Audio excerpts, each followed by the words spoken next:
آپ کو لگتا ہے مسئلہ سیاست ہے، مسئلہ نظام ہے؟ ہاں ہے، ذرا رکیے، اصل مسئلہ اس سے بھی پیچھے ہے۔ اصل مسئلہ وہ عقل ہے جو خواہش اور انا کو حق سمجھ لیتی ہے۔ ہم سب کے پاس عقل ہے۔ عقل کا کام کیا ہے؟ حل نکالنا بقائے ذات و نسل۔ عقل لڑتی نہیں، لڑائی نفس و خواہش کرتے ہیں۔ عقل تو بس راستہ نکال دیتی ہے، مگر مسئلہ یہ ہے وہ راستہ شعور کے ساتھ ہے یا بغیر شعور کے۔ اگر شعور نہ ہو تو عقل دھوکہ بن جاتی ہے، اور یہی ہم سب کے ساتھ ہو رہا ہے۔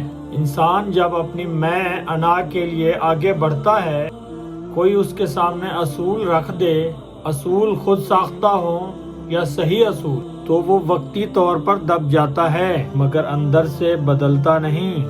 وہ حکمت عملی بدل دیتا ہے، تعبیر بدل دیتا ہے، اور اسے خود بھی اندازہ نہیں ہوتا کہ وہ صرف اپنے فائدے کے لیے عقل استعمال کر رہا ہے۔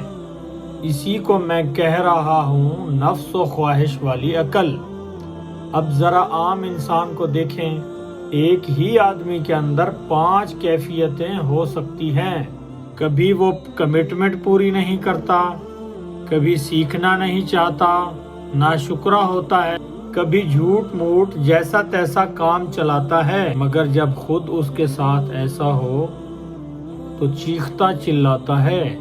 کبھی اپنے فائدے کے لیے دوسرے کا نقصان بھی کر لیتا ہے، کبھی ذمہ داری سے بھاگ جاتا ہے، اور سب سے خطرناک کیفیت وہ جسے سب سمجھ ہے مگر اپنے فائدے کے لیے خاموش رہتا ہے، یہ مردہ شعور ہے۔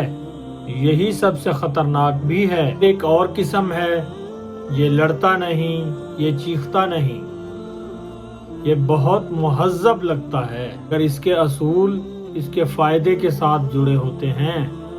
جہاں تک فائدہ وہاں تک ایمان، جہاں نقصان شروع وہاں تعبیر بدل جاتی ہے۔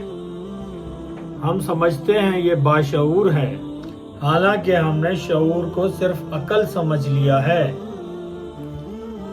عقل پوچھتی ہے میرا فائدہ کہاں ہے؟ شعور پوچھتا ہے اگر سب یہی کریں تو کیا ہوگا؟ فرق یہاں ہے۔ اب یہی کیفیت جب معاشرے میں پھیلتی ہے تو کاریگر بھی اپنے فائدے میں، تاجر بھی اپنے فائدے میں، کسٹمر بھی اپنے فائدے میں۔ کسی کو یہ فکر نہیں کہ مجموعی نظام کیسے ٹھیک ہوگا۔ نتیجہ صحیح اصول والا آدمی پس جاتا ہے، یا خاموش ہو جاتا ہے، یا پھر جذبات میں آ کر رد عمل دینے لگتا ہے، اور یوں مزید بگاڑ پیدا ہوتا ہے۔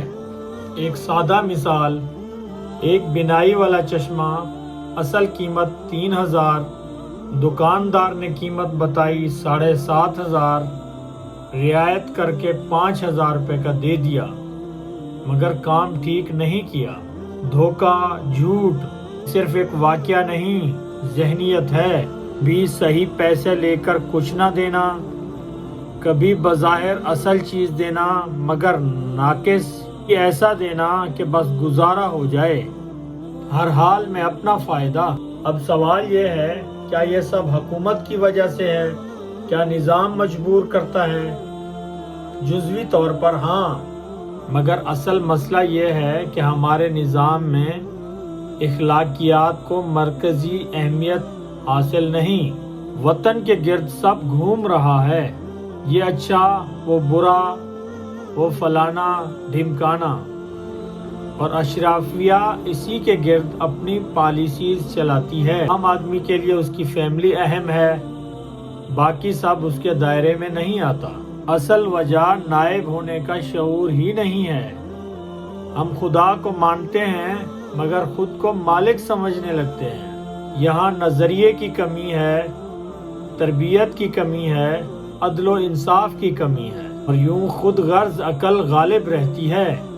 پھر ماحول بنتا ہے نفس ناشکرا، خواہش، من مرضی، من چاہی زندگی، جبلت، شاطر عقل، جو کہ دین و دنیا کو تقسیم کر دیتی ہے، اور جب خدا کے راستے کو اہمیت نہیں دی جاتی تو ایک فساد والی فضا بن جاتی ہے۔